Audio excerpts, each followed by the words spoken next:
My name is Luke Weber, and I'm a cancer survivor.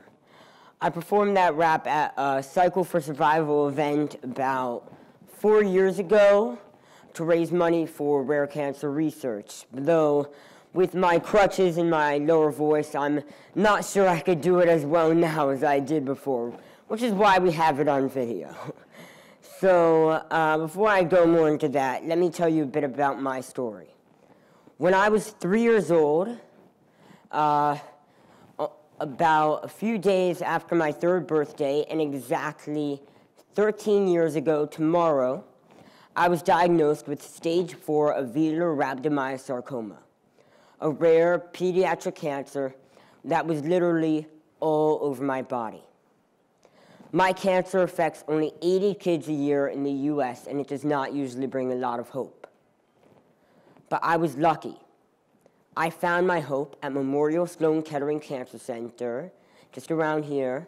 And so I went through 17 months of chemotherapy, radiation, and surgeries and thought that my cancer was gone. But it came back twice. First when I was 5, and then again when I was 9. But after my 3rd diagnosis, most doctors said there was nothing more left to do. I was a kid with a rare, aggressive cancer. It was my 2nd relapse, and there was no clear path to a cure. For the first time in my life, I was scared.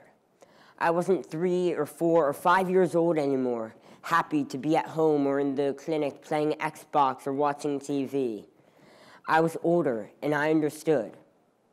I understood that I wouldn't be able to go to the park and play basketball.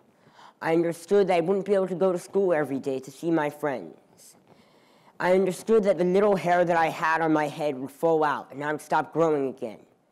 And most of all, I understood that this could be it.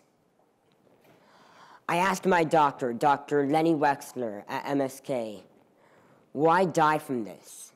And he said, I don't know, but I will do everything I can to fight this. So the team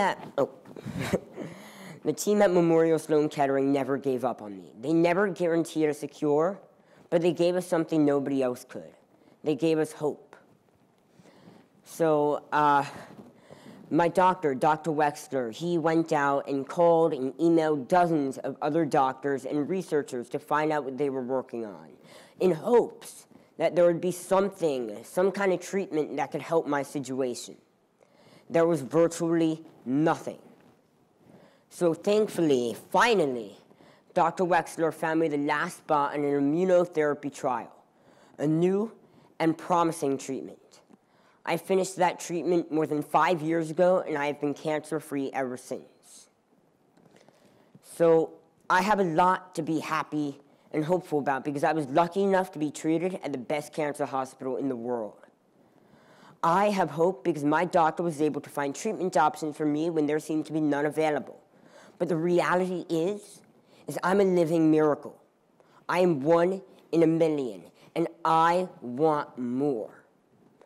I want to know that every other person fighting cancer has hope, that every cancer patient has treatment options, and that every child with cancer has a possibility for happiness just like me.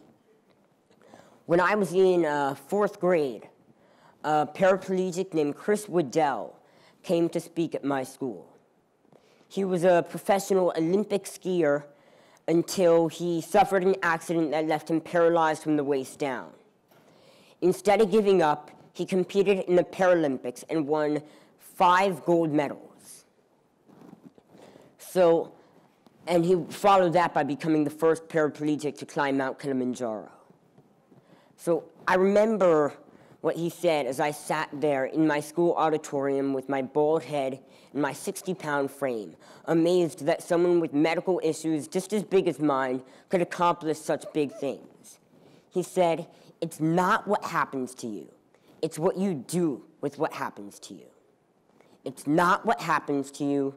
It's what you do with what happens to you.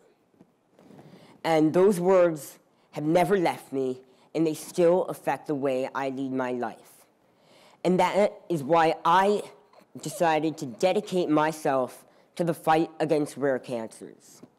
Every year, I travel around the country to give speeches on behalf of Cycle for Survival, a national movement to beat rare cancers. So for Cycle for Survival, every year we bring together friends and family to form indoor cycling teams to raise money to fund rare cancer research and clinical trials at Memorial Sloan Kettering Cancer Center, the hospital where I was treated.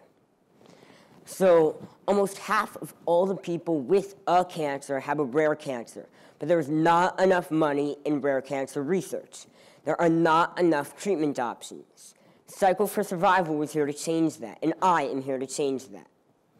100% of every donation to Cycle for Survival has funded rare cancer research at Memorial Sloan Kettering, and in just 10 years, Cycle for Survival has raised over $140 million. So, and all that money goes to rare cancer research for kids like me.